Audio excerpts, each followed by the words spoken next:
ഇത്ര നേരത്തെ അദ്ദേഹത്തെ പരീക്ഷിച്ച് ഭാവി കളയണോ എന്നുള്ളൊരു ചോദ്യമുണ്ട്. ഒരു പക്ഷേ അദ്ദേഹം ഇന്റർനാഷണൽ ലെവലിൽ ഒരു പക്ഷേ തുടക്കത്തിലെങ്ങാനും പരാജയപ്പെട്ടു പോയി കഴിഞ്ഞാൽ എന്താകുമെന്നുള്ളൊരു ചോദ്യം നിൽക്കേണ്ട കാര്യമില്ലെന്നാണ്. കാരണം സച്ചിൻ ഇപ്പോൾ കഴിഞ്ഞ ഏഷ്യ അണ്ടർ-19 വേൾഡ് കപ്പിൽ കൂടെ അദ്ദേഹം ഗംഭീരമായിട്ട് കളിക്കുന്നു. അണ്ടർ-19 ആണെങ്കിൽ പോലും ഇപ്പോൾ കളിക്കുന്ന അദ്ദേഹം സീനിയേഴ്സിൻ്റെ കൂടെയാണല്ലോ.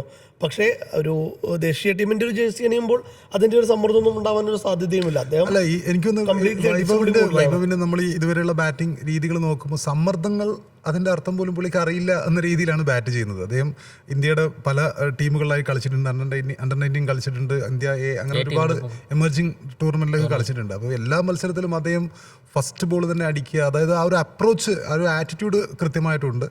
ഈ വയസ്സ് എന്നുള്ളത് ഏജിൻ്റെ ഒരു ബാരിയർ ICC വെക്കേണ്ട കാര്യമുണ്ടോ എന്ന് പോലും സംശയമുണ്ട്. കാരണം ഇതിനു മുമ്പ് പിന്നെ 14-ാം വയസ്സിൽ ഹസൻ റാസ എന്നുള്ള പാകിസ്ഥാൻ കളിക്കാരൻ ഇറങ്ങിയത് നമ്മുടെ മനസ്സിലുണ്ട്. അങ്ങനെ ഒരുപാട് പേർ 15 വയസ്സിന് താഴെയുള്ള സമയങ്ങളിൽ പലപ്പോഴും അരങ്ങേറിയിട്ടുണ്ട്. സച്ചിൻ പോലും 16-ാമത്തെ വയസ്സിലാണ് അരങ്ങേറിയത്, 89-ൽ.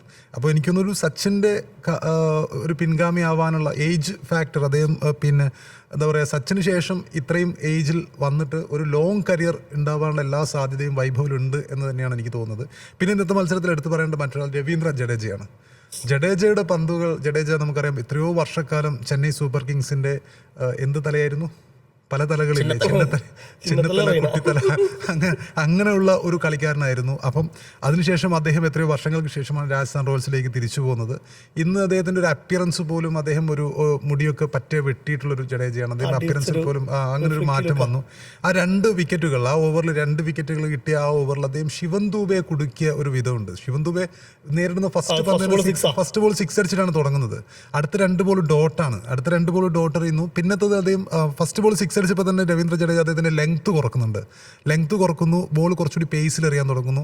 ശിവൻ ദൂബെ 6 അടിക്കും എന്ന രീതിയിൽ തന്നെ നിൽക്കുകയാണ്. അതായത് വർഷങ്ങളോളം ശിവൻ ദൂബെക്ക് പിന്നെ നെറ്റ്സിലും മറ്റുമൊക്കെ എറിഞ്ഞിട്ടുള്ളൊരു അനുഭവം രവീന്ദ്ര ജഡേജയ്ക്ക് ഉണ്ടാവണം. അപ്പോൾ പുള്ളി പിന്നെ ഫസ്റ്റ് ബോൾ 6 അടിക്കുന്നു, പിന്നെ 2 ഡോട്ട് ബോൾ, പിന്നത്തെ പന്തിൽ ലെങ്ത് കുറച്ച് കുറവായിട്ടുള്ള ആ പന്ത് അദ്ദേഹം അടിക്കുന്നു, ലോങ് ഓഫിൽ ക്യാച്ച് നൽകി ഔട്ടാവും.